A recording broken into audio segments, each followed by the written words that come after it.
If you thought the Horus heresy was the only time that space marines turned against each other in the Imperium's history, then you're in for quite a shock. The Badab War stands as one of the most devastating conflicts in Imperial history, where loyal Astartes found themselves on opposite sides of a brutal civil war that would rage for over 20 years and cost the lives of hundreds of thousands of space marines. This is a story about pride, corruption, and the terrible price of rebellion. It's a tale of how one man's vision of a better Imperium would lead to catastrophe on an unimaginable scale. We're going to be talking about Luft Huron, the master of the Astral Claws chapter, who would eventually become the notorious Huron Blackheart, one of the most dangerous chaos warlords in the galaxy. We're going to examine how a conflict that started as a simple taxation dispute escalated into full-scale war that would see entire chapters wiped from existence. But before we get into the meat of this conflict, we need to understand where it all began and why the Badab sector was so important to the Imperium in the first place. The Badab sector sits in the Ultima Segmentum, roughly 25,000 light-years from Terra. At first glance, it might seem like just another collection of Imperial worlds among the million others that make up the Emperor's domain. But the Badab sector held a significance that went far beyond its modest size. The sector contained several forge worlds that produced much-needed equipment and munitions for the Imperium's endless wars. More importantly, it served as a critical staging ground for military operations in the surrounding regions. Ships would resupply here before heading out to face the alien threats that constantly pressed against the Imperium's borders. At the heart of this sector was the world of Badab Primaris, a planet that had been transformed into a massive fortress monastery by the Astral Claws Space Marine chapter. From here, they coordinated not just their own operations, but the defense of the entire sector. The Astral Claws had been given the honor of watching over this region by the High Lords of Terra themselves, a responsibility they took very seriously. The chapter had been assigned to protect the Maelstrom, a massive warp storm that dominated the local area. Think of it like a smaller version of the Eye of Terror, a place where reality grew thin and demons could spill into the material universe. Keeping the threats from the Maelstrom contained was a job that required constant vigilance and significant resources. For over 3,000 years, the Astral Claws had performed this duty faithfully. They had beaten back countless raids from chaos pirates, alien fleets, and worse things that came crawling out of the warp storms. The people of the Badab sector had grown to see the Astral Claws not just as protectors, but as their rightful rulers. This is where our story really begins, because by the late 30th millennium, the Astral Claws and their chapter master Luft Huron had started to see things differently than the distant bureaucrats on Terra. To understand the Badab War, you have to understand the man who started it all. Luft Huron was everything you'd expect from a Space Marine chapter master and more. He was a brilliant tactician, a charismatic leader, and a warrior who had proven himself in countless battles against the Imperium's enemies. Huron had been leading the Astral Claws for over a century by the time tensions began to rise. Under his command, the chapter had grown from strength to strength. They had successfully repelled numerous major incursions from the Maelstrom, saved entire worlds from alien invasion, and built up the Badab sector into one of the most prosperous regions in the Ultima Segmentum. But Huron was also proud, perhaps too proud for his own good. He looked at what his chapter had accomplished and felt that the Imperium owed them more recognition, more resources, and more autonomy to do their job properly. After all, who knew better how to defend the Badab sector than the Space Marines who had been doing it for millennia? This pride wasn't entirely unjustified. The Astral Claws had indeed performed admirably in their role as sector guardians. But pride, as we know from countless examples throughout Imperial history, can be a dangerous thing. It was Huron's pride that would eventually lead him down a path that would see him branded a traitor and his chapter destroyed. The first signs of trouble came when Huron began to question the tithes that the Badab sector was required to send to Terra. Every Imperial world was expected to contribute a portion of their resources to the wider Imperium, whether that be recruits for the Imperial Guard, raw materials for the war effort, or simply cold hard currency to fund the vast bureaucracy that kept everything running. Huron looked at these tithes and saw resources that could be better used defending the sector. Why should they send their best recruits to fight in distant wars when there were constant threats right on their doorstep? Why should they export food and materials when their own people could use them to build better defenses? These might seem like reasonable questions, but in the Imperium of the 41st millennium, questioning the established order was a dangerous game. The Administratum didn't take kindly to worlds that decided they knew better than the High Lords of Terra.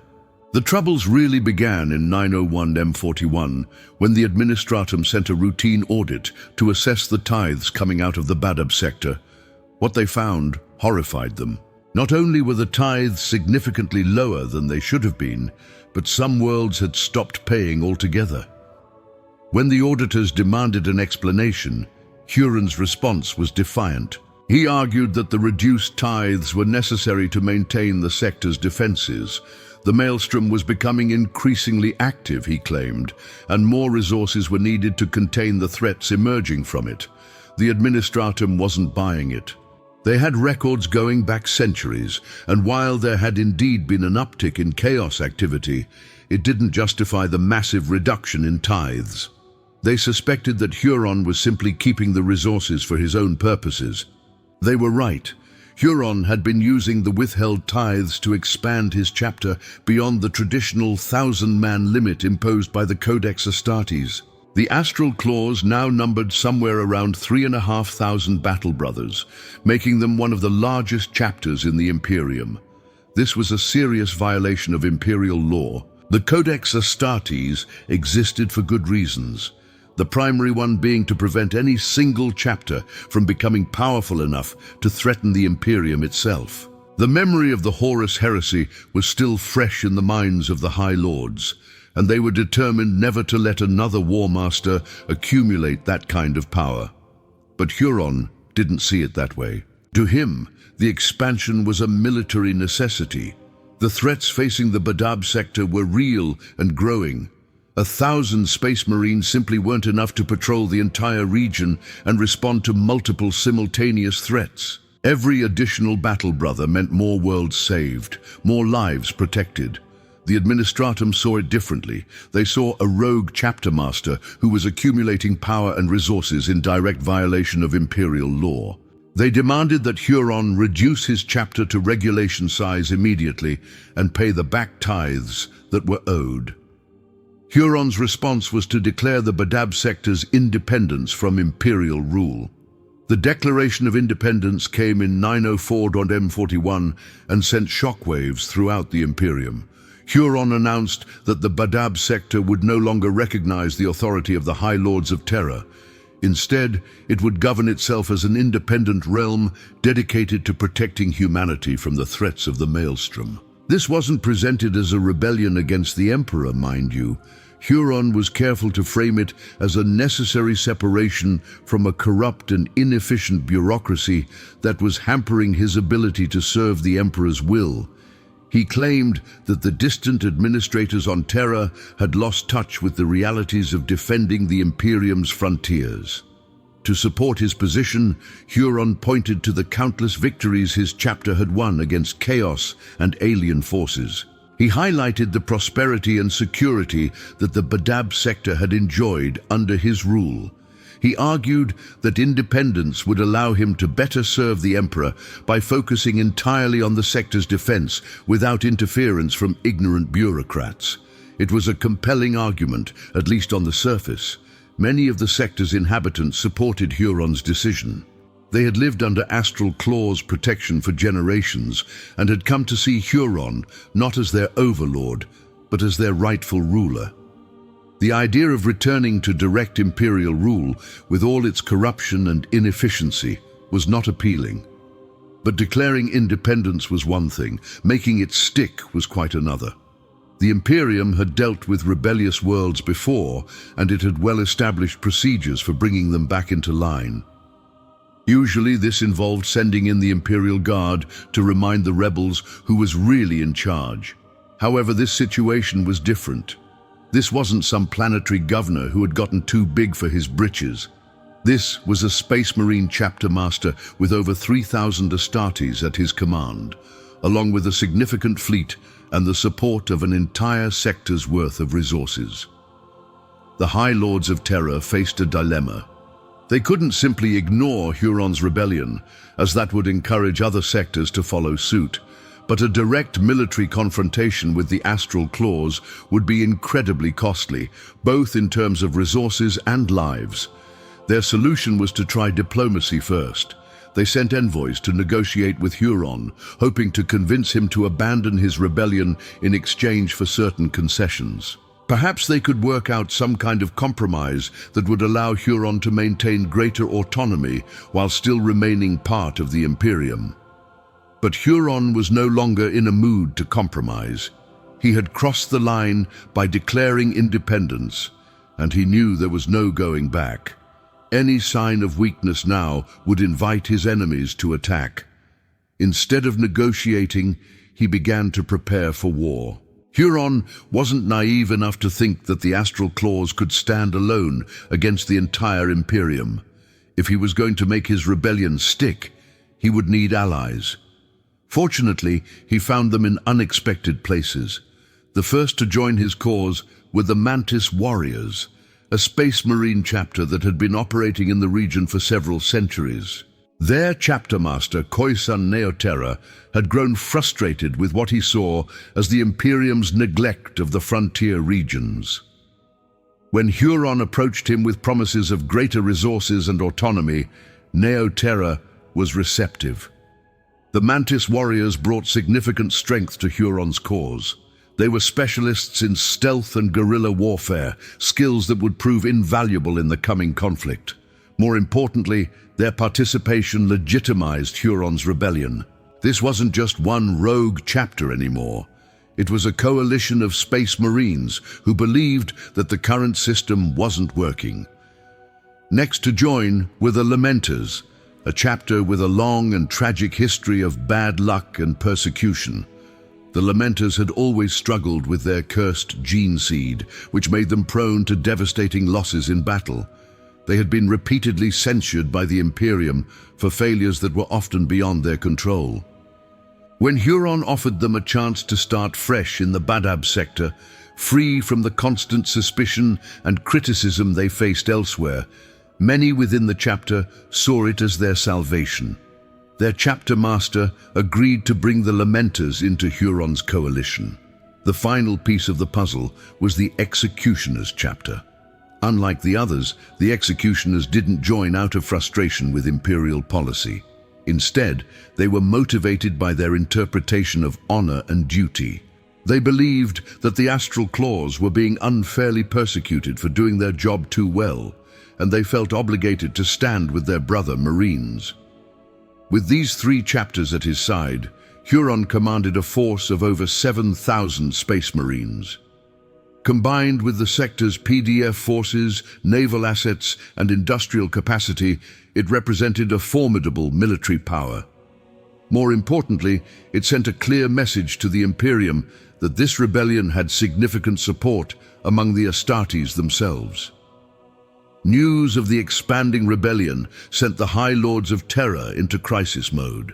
What had started as a simple taxation dispute had now become a full-scale secession involving multiple Space Marine chapters. If this was allowed to continue, it could inspire similar rebellions throughout the Imperium. The response was swift and decisive. The High Lords declared Huron and his allies traitors to the Emperor and authorized the use of military force to bring them back into compliance. Several loyalist chapters were mobilized and ordered to proceed to the Badab sector with all possible speed. The first to respond were the Firehawks, a chapter known for their aggressive tactics and unwavering loyalty to the Imperium. They were followed by the Red Scorpions, Iron Fists, and several other chapters, each bringing their own specialties and resources to bear against the rebels. Command of the Loyalist forces was given to Karab Kulan of the Red Scorpions, a veteran chapter master with centuries of experience in dealing with traitors and heretics. Huron was known for his methodical approach to warfare and his absolute refusal to compromise with the enemies of the Imperium. The stage was now set for a conflict that would dwarf many of the Imperium's wars against alien species. Brother would fight brother in a war that would rage across multiple star systems and cost hundreds of thousands of lives. The war began in earnest in 908 M41, when the first loyalist forces arrived in the Badab sector. Cullen's strategy was straightforward: isolate the rebel systems, cut off their supply lines, and then systematically reduce their strongholds one by one. The early battles were characterized by their restraint, at least by the standards of 40K warfare. Both sides were still hoping for a quick resolution to the conflict. The loyalists believed that a show of force would convince the rebels to surrender, while Huron thought that a few decisive victories would force the Imperium to negotiate. Both sides were wrong. The first major engagement took place in the Bellerophon system, where a loyalist task force attempted to capture a critical supply depot. The battle was a disaster for the Imperium. The Mantis warriors used their guerrilla tactics to devastating effect, picking off isolated loyalist units and then fading back into the asteroid fields before reinforcements could arrive. When the dust settled, the loyalists had lost nearly 2 full companies of Marines while inflicting minimal casualties on the defenders. It was a humiliating defeat that served notice to both sides that this would not be a quick war. Huron was emboldened by the victory and began to plan more aggressive operations. He authorized raids against loyalist supply convoys and even launched attacks against Imperial worlds outside the Badab sector. These raids served multiple purposes. They gathered resources for the war effort, demonstrated the rebels' reach and capability, and forced the loyalists to spread their forces thin to protect potential targets. The loyalists, for their part, learned from their early mistakes. They began to adapt their tactics to account for the rebels' unconventional warfare, bringing in specialists in counter-insurgency operations and investing heavily in intelligence gathering. As the war dragged on, both sides began to shed their initial restraint. What had started as a relatively civilized conflict between brother Marines gradually devolved into something uglier and more desperate. By 912 M41, any pretense of this being a limited conflict had been abandoned. The war had spread to encompass dozens of star systems, and casualties were mounting on both sides. More concerning for the Imperium was the fact that other sectors were beginning to show signs of unrest. The longer the rebellion continued, the more it inspired copycat movements elsewhere. The High Lords decided that enough was enough. They authorized the deployment of additional chapters to the conflict zone and gave Cullen expanded authority to prosecute the war. The gloves were coming off. The turning point came with the Battle of Galen 6, a massive engagement that saw both sides commit their reserve forces in a desperate bid for victory. The planet was strategically important to both sides, serving as a major industrial center and transportation hub. The battle raged for 6 months across the planet's surface, and in the void above it, entire cities were leveled in the fighting, and civilian casualties numbered in the millions. When it finally ended, the Loyalists had gained control of the planet, but at a terrible cost. 3 chapters had been reduced to barely company strength, and the infrastructure damage was so severe that it would take decades to repair. For Huron, the loss of Galen 6 was a catastrophic blow. Not only had he lost a critical industrial base, but the heavy casualties suffered by his forces meant that he could no longer afford to fight the kind of set-piece battles that the Loyalists preferred. From this point forward, the war would become even more desperate and vicious. It was around this time that the first reports of chaos corruption began to surface among the rebel forces. Whether this was due to the desperation of their situation, the influence of the nearby maelstrom, or some other factor, is still debated by imperial historians. What is clear is that Huron and his followers began to show signs of the taint that would eventually consume them entirely. The exact moment when Huron and his followers crossed the line from rebels to chaos cultists is difficult to pinpoint. It wasn't a sudden transformation, but rather a gradual slide into damnation that accelerated as the war dragged on and their situation became more desperate. The first signs were subtle, unusual tactical decisions that seemed to prioritize causing suffering over achieving military objectives, reports of ritualistic behavior among the troops, and an increasing willingness to use forbidden weapons and techniques. Some imperial historians argue that the corruption began much earlier, perhaps even before the rebellion started. They point to Huron's expanding of his chapter beyond legal limits as evidence that he had already been influenced by the powers of chaos.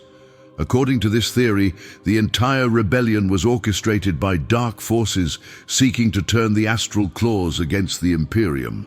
Others maintain that the corruption was a consequence of the war itself.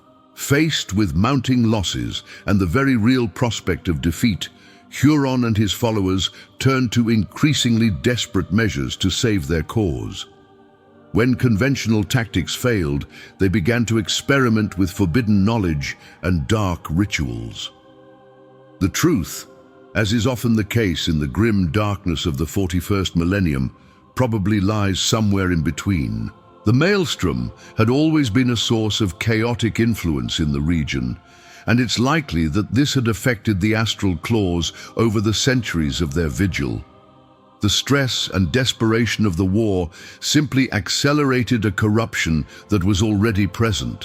Whatever the cause, by 915 to M41, it was clear to imperial observers that something had fundamentally changed among the rebel forces.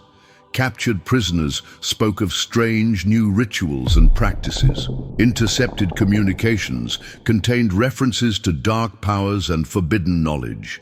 Most disturbing of all, the rebels had begun to employ weapons and tactics that no loyal space marine would ever consider. The use of virus bombs against civilian populations, the deployment of possessed war machines, the practice of human sacrifice to power dark rituals, these were the actions of chaos cultists, not misguided loyalists fighting for greater autonomy. The transformation of the rebellion from a political dispute to a chaos uprising fundamentally changed the nature of the conflict. What had been a civil war between different factions of the Imperium now became a holy war against the forces of darkness. For the loyalist forces, this change was both a relief and a burden. On one hand, it removed any moral ambiguity from their mission. They were no longer fighting against misguided brothers, but against the arch-enemies of mankind. This made it easier to prosecute the war with the full ruthlessness that the situation demanded. On the other hand, fighting chaos-corrupted space marines was infinitely more dangerous than fighting mere rebels. The enemy now had access to demonic allies, forbidden technologies, and powers that defied conventional understanding. What had been a difficult war became a nightmare. Carib Cullen responded to these developments by requesting even more reinforcements from Terra. The Minotaur's chapter was dispatched to the war zone, bringing with them their reputation for absolute ruthlessness and their expertise in fighting other space marines. The Space Sharks and the Red Scorpions were reinforced with additional companies. Even the legendary Salamanders sent forces to aid in the conflict. By this point, nearly a dozen loyalist chapters were involved in the conflict, representing one of the largest space marine deployments since the Great Crusade. The Imperium was taking no chances with this rebellion. As the war entered its final phase, it became clear that the conflict would ultimately be decided by the fate of Badab Primaris itself. The fortress monastery of the Astral Claws was one of the most heavily fortified positions in the galaxy, built to withstand attacks from the most dangerous enemies of mankind. The siege began in 917 M41 and would last for nearly 4 years. It was a grinding, brutal affair that tested the limits of both sides' endurance and resolve. The loyalist forces were forced to overcome layer after layer of defenses, each one more deadly than the last. The fortress itself was a marvel of imperial engineering, built into the very bones of the planet. Its walls were meters thick and reinforced with adamantium plating. Its weapon systems could level entire cities, and its void shields were powered by multiple plasma reactors. Getting through such defenses would require not just superior numbers, but also tactical brilliance and a willingness to accept massive casualties. Cullen's approach was methodical and patient. Rather than throw his forces against the walls in futile assaults, he chose to slowly strangle the fortress by cutting off its supply lines and bombarding it from orbit. It was a strategy that would take years to bear fruit, but it was the only one that offered any realistic chance of success without completely destroying his own forces in the process. Meanwhile, inside the fortress, Huron was facing his own challenges. His forces were trapped and slowly being whittled down by the constant bombardment. Supplies were running low and morale was beginning to crack. Worse yet, the corruption that had been spreading through his forces was beginning to manifest in increasingly obvious ways. Some of his Marines had begun to show physical mutations. Others had started to hear voices that urged them to commit increasingly extreme acts.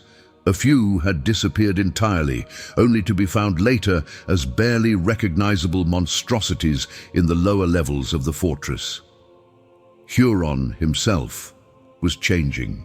The proud chapter master who had started the rebellion was gradually being replaced by something darker and more twisted. Whether this was due to the influence of chaos, the stress of the siege, or some combination of both, the man who would eventually become Huron Blackheart was beginning to emerge. The final assault on Badab Primaris began in early 921 M41. By this point, the loyalist forces had managed to breach the outer defenses and were fighting their way through the fortress's main levels. The end was clearly in sight, but Huron was determined to make them pay for every meter of ground. The fighting was savage beyond description. Chaos, corrupted Space Marines fought with desperate fury against their former brothers, while the loyalists pressed forward with grim determination. Neither side asked for quarter, and none was given. As the loyalists closed in on the fortress's command center, Huron made his final gambit. Rather than surrender or fight to the death, he chose a third option that would have been unthinkable to the man he had once been. He called upon the dark powers of chaos to save what remained of his forces. The ritual that followed was an obscenity that violated every principle the Space Marines stood for. Hundreds of prisoners and slaves were sacrificed to power a massive warp portal that would allow Huron and his surviving followers to escape to the maelstrom. The cost in innocent lives was staggering, but it achieved its purpose. As the loyalist forces broke down the final doors to the command center, they found only empty rooms and the lingering stench of chaos sorcery. Huron and nearly 1,000 of his most loyal followers had vanished into the warp, leaving behind only the corpses of their victims and the ruins of what had once been one of the Imperium's most honored chapters. The Badab War was over, but its consequences would echo through the centuries to come. The immediate aftermath of the war was a time of reckoning and rebuilding. The Badab sector had been devastated by 2 decades of warfare, with entire worlds reduced to radioactive wastelands and billions of civilians dead. The economic damage alone would take centuries to repair, assuming it ever could be. For the Space Marine chapters involved, the costs were equally severe. The rebel chapters had been effectively destroyed. The astral claws were declared extinct, their names struck from imperial records, and their fortress monastery demolished. The Mantis warriors and lamenters were spared complete annihilation, but were punished with 100-year penitent crusades that would see them deployed to the most dangerous war zones in the galaxy. The executioners fared somewhat better, as their involvement had been based on misguided honor rather than corruption. They were censured and had their strength reduced, but they were allowed to continue serving the Emperor under close supervision. The loyalist chapters, while victorious, had also paid a heavy price. Several had been reduced to barely company strength and would require decades to rebuild. The psychological toll was equally severe, as many Marines struggled with the knowledge that they had been forced to kill their own brothers. But perhaps the most significant consequence of the war was the precedent it set. The Imperium had demonstrated that it would spare no expense and accept no compromise when dealing with rebellious Space Marines. Future potential rebels would know that any uprising would be met with overwhelming force and that there would be no mercy for those who turned against the Emperor. While the Imperium was rebuilding and learning from the conflict, Huron and his surviving followers were beginning a new chapter of their existence in the Maelstrom. The proud chapter master who had started the rebellion was gone, replaced by something far darker and more dangerous. The transition from Luft Huron to Huron Blackheart was not immediate. It took years of exposure to the chaotic energies of the Maelstrom and a gradual surrender to the dark powers that had saved him. But eventually, the transformation was complete. Huron Blackheart emerged as one of the most powerful Chaos warlords in the galaxy. His Red Corsairs, formed from the survivors of the Astral Claws and reinforced by renegades from other chapters, became a major threat to Imperial shipping and frontier worlds. Unlike many Chaos warlords who were driven by religious fanaticism or the pursuit of demonic power, Blackheart retained much of his tactical brilliance and organizational skills. This made him particularly dangerous, as he could coordinate large-scale raids and campaigns with a level of sophistication that most Chaos forces lacked. The Red Corsairs under his leadership would go on to conduct countless raids against Imperial targets, often striking deep into supposedly secure space before vanishing back into the Maelstrom.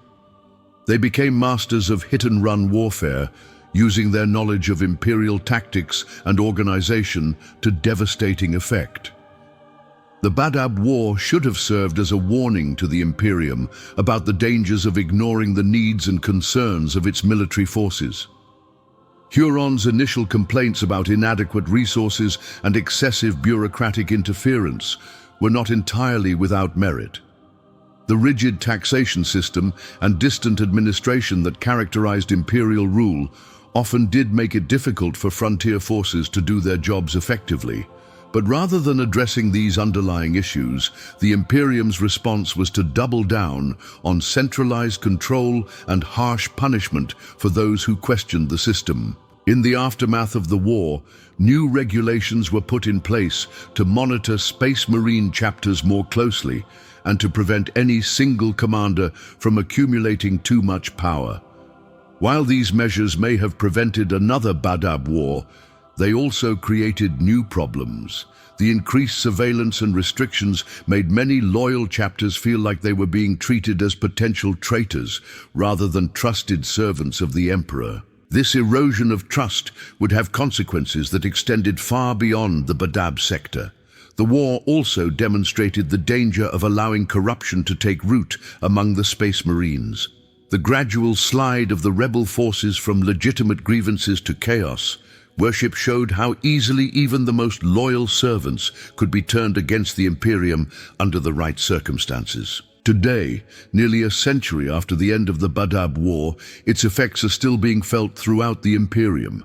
Huron Blackheart continues to lead the Red Corsairs from his stronghold in the Maelstrom, conducting raids that keep entire sectors in a state of constant alert. The chapters that survived the war carry its scars with them.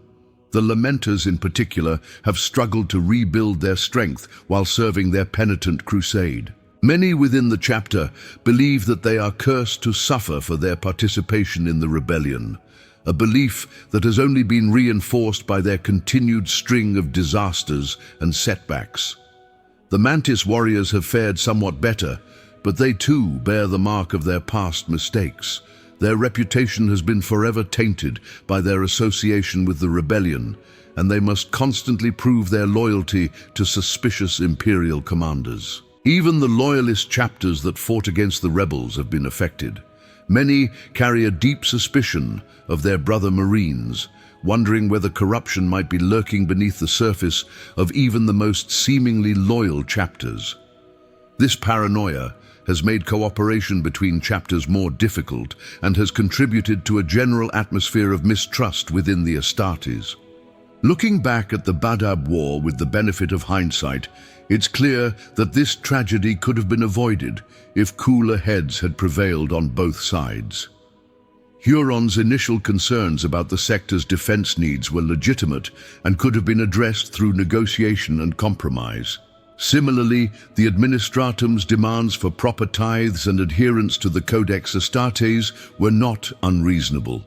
The rules existed for good reasons, and exceptions could not be made simply because a chapter master found them inconvenient. But pride prevented both sides from finding a reasonable solution.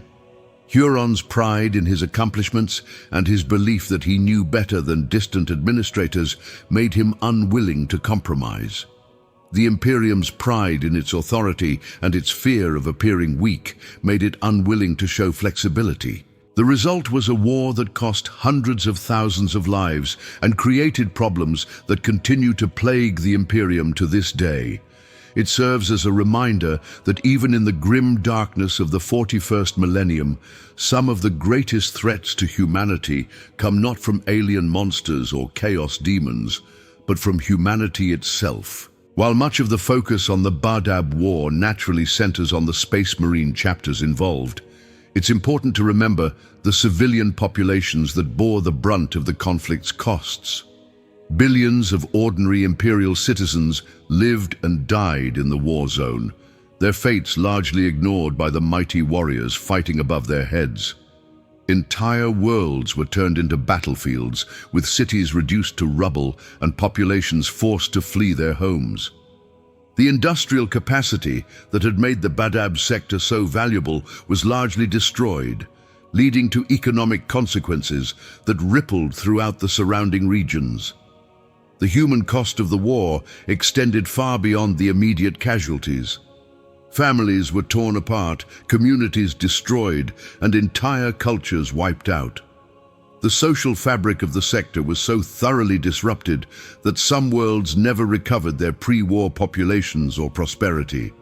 Perhaps most tragically, many of these civilians had supported Huron's rebellion in its early stages, believing that independence would bring them greater prosperity and security. Instead, they found themselves caught in the middle of a devastating war that left their homes in ruins and their futures uncertain. The Badab War stands as one of the most significant conflicts in recent Imperial history, not because of its scale. There have been larger wars against alien species and chaos incursions, but because of its implications for the internal stability of the Imperium.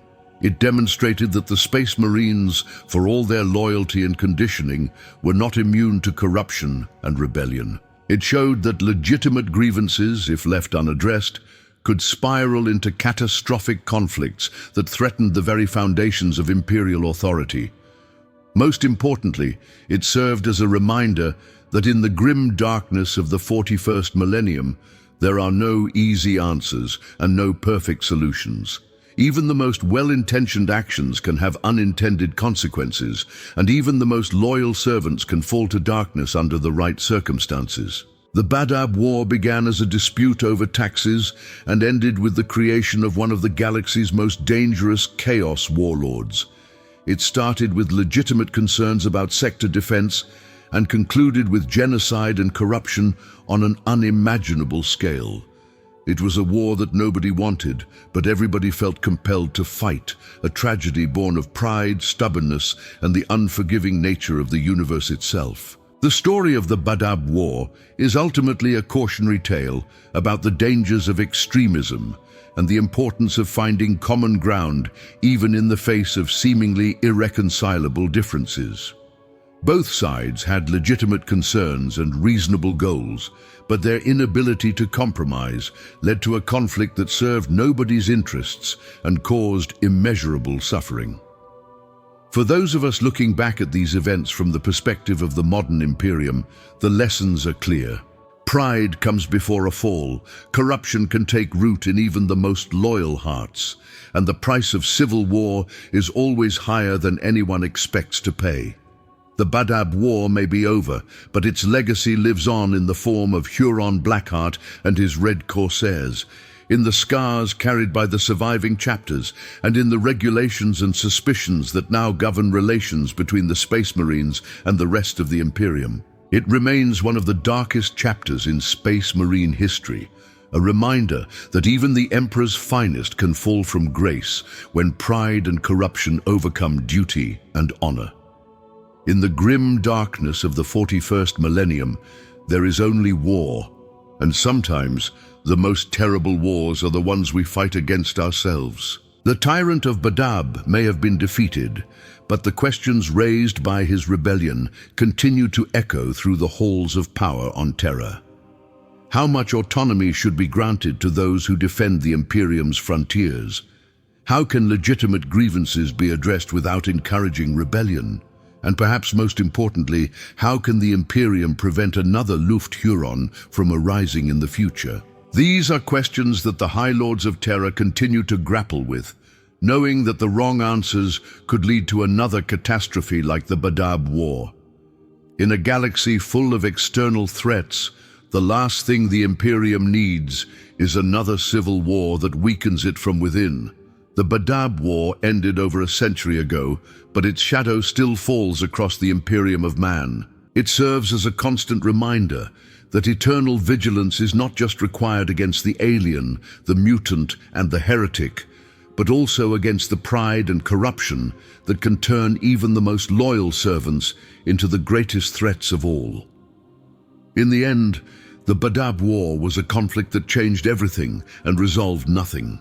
The problems that caused it still exist. The wounds it inflicted still hurt, and the man who started it still poses a threat to Imperial shipping throughout the galaxy.